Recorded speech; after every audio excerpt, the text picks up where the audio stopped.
में सर मेरा आखिरी सुझाव यह रहेगा, भारत देश में आज एक टोकनाइजेशन बिल लाने की आवश्यकता है। सर जैसे यूपीआई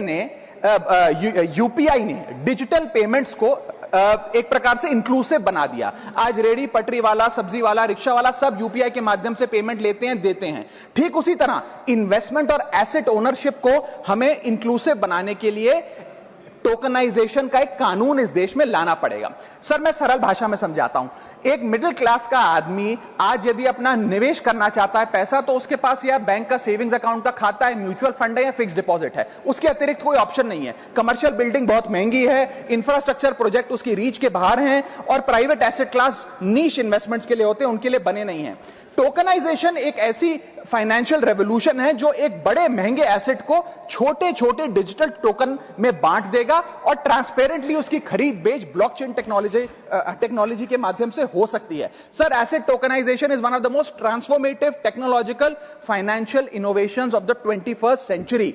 और मैं बताना चाहूंगा सर कि जैसे एक आम आदमी एक कंपनी का शेयर खरीद के उसमें हिस्सेदारी ले सकता है और उसकी अप्रिसिएशन का मुनाफा का स्वाद ले सकता है, ठीक वैसे ही एसेट टोकनाइजेशन आने से रियल वर्ल्ड एसेट्स जैसे कि real estate projects, infra projects, commodities, IPR, इन सब को छोटे छोटे डिजिटल टोकन्स में बांट दिया जाएगा, जिसे कोई भी खरीद बेच करके इस ट्रेडेबल टोकन का फायदा ले सकता है और इसके मुनाफे में हिस्सेदार बन सकता है। इसका मतलब यह है कि ये बड़े बड़े एसेट्स सिर्फ करोड़पति अरबपति लोगों के लिए नहीं, बल्कि इन बड़े बड़े एसेट्स को देश का आम आदमी खरीद सकता है और उसकी बड़ी रिटर्न्स का स्वाद ले सकता है। मैं उदाहरण देता हूं सर आज 10 ग्राम सोना भारत में लगभग 1,35,000 रुपए का मिलता है।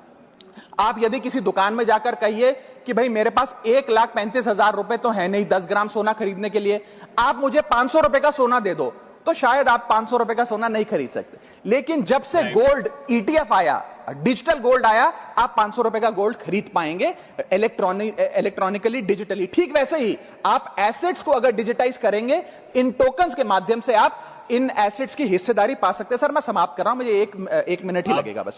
सर इस टोकन, हाँ मैं समाप्त कर रहा हूं सर इस टोकनाइजेशन से खास तौर पे मिडिल क्लास को क्या फायदा होगा? सबसे पहले बेटर रिटर्न्स मिलेंगी, रिटायरमेंट सिक्योर होगा, निवेश करने में आसानी होगी, और सबसे बड़ी बात इंस्टेंट लिक्विडिटी मिलेगी इन ट्रेडिशनली इनलिक्विड एसेट्स। आपको कोई ब्रोकर की फीस, कोई रजिस्ट्री का झंझट, प्रॉपर्टी डीलर का झंझट नहीं, आप खरीद बेच आराम से कर सकते हैं।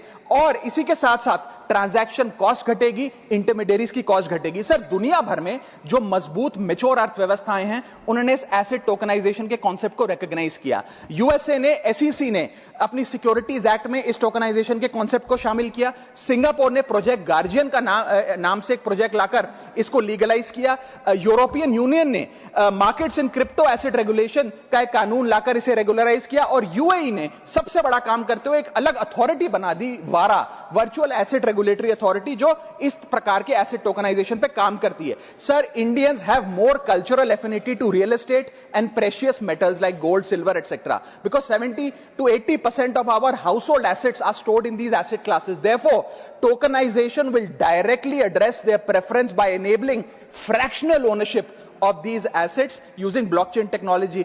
अंत में मैं बस इतना कहना चाहूंगा सर कि इंडिया को अपनी एसेट टोकनाइजेशन की एक bespoke लेजिस्लेशन की जरूरत है और एक रेगुलेटरी सैंडबॉक्स की जरूरत है। इसके चलते इन्वेस्टमेंट और ओनरशिप कॉमन मैन के लिए, आम आदमी के लिए सही मायने में इंक्लूसिव बनेगी। और अगर भारत में रेगुलेटरी क्लैरिटी आ जाती है एसेट टोकनाइजेशन कानून के माध्यम से, तो global capital Singapore, UAE, Hong Kong और यूएस जाने की बजाय भारत में आएगी और भारत में निवेश होगा। So there is an urgent need for an asset tokenisation bill in this country. Thank you sir.